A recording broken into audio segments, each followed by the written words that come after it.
এমন একটি দিন আন্তর্জাতিক গুম প্রতিরোধ দিবস।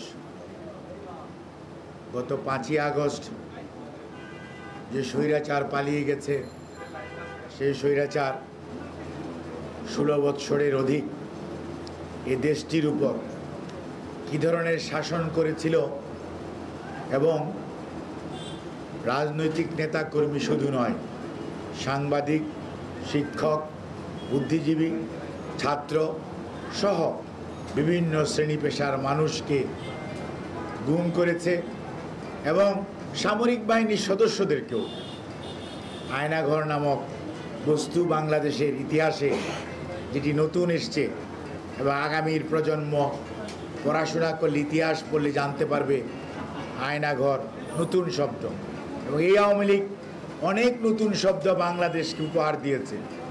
প্রথম রিলিফ চুরি উপহার দিয়েছে, কালোবাজারি উপহার দিয়েছে, ব্যাংক লুট উপহার দিয়েছে, ভোট ডাকাতি উপহার দিয়েছে, জনগণের সম্পদ কিভাবে দখল করতে হয় সেটি উপহার দিয়েছে। অর্থাৎ অনেক বাংলা ভাষায় অনেক নতুন শব্দ এই আওয়ামী লীগের কল্যাণে এদেশের মানুষ এখন পড়ছে, দেখতে পাচ্ছে।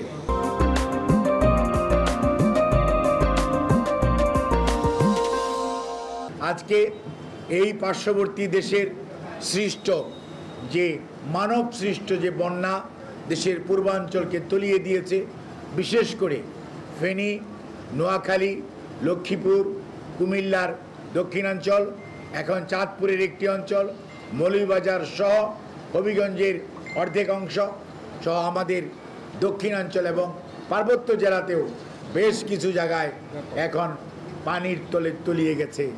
ক্ষয়ক্ষতি হয়েছে জানমালের, ক্ষয়ক্ষতি হয়েছে সম্পদের, ক্ষয়ক্ষতি হচ্ছে গবাদি পশুর, ক্ষয়ক্ষতি হয়েছে মানুষের বাড়িঘর আশ্রয়হীন হয়েছে এবং 57 লক্ষের অধিক মানুষ ক্ষতিগ্রস্ত। 8 থেকে 12 লক্ষ মানুষ এখনও পানিবন্দী, যদিও পানি এখন কিছুটা কমতে শুরু করেছে। এই অবস্থার মাঝে বাংলাদেশ জাতীয়তাবাদী দল সব সময় জনগণের পাশে থাকার দল। আপনাদেরকে আশ্বস্ত করতে চাই, এদেশের মানুষ সব সময় মজলুমের পাশে দাঁড়িয়েছে, অর্থাৎ বিপদগ্রস্ত মানুষের পাশে দাঁড়িয়েছে। তার প্রমাণ আজকে 5ম দিনের মতো আমাদের এই কার্যক্রম এই বিএনপির এই নিচতলার অফিসে আমরা শুরু করেছি। আপনারা শুনে আশ্বস্ত হবেন যে আমাদের এখানে নগদ প্রায় 2.5 কোটি টাকারও বেশি আমাদের এখানে আমাদের নেতাকর্মী শুধু নয়, স্কুলের বাচ্চা, রিক্সাওয়ালা, শ্রমিক, খেটে খাওয়া মানুষ, গৃহবধূ এবং যারা মানুষের গৃহকর্মী হিসাবে কাজ করে তারা তাদের সাধ্যমতো ত্রাণ সহায়তায় অংশগ্রহণ করছেন।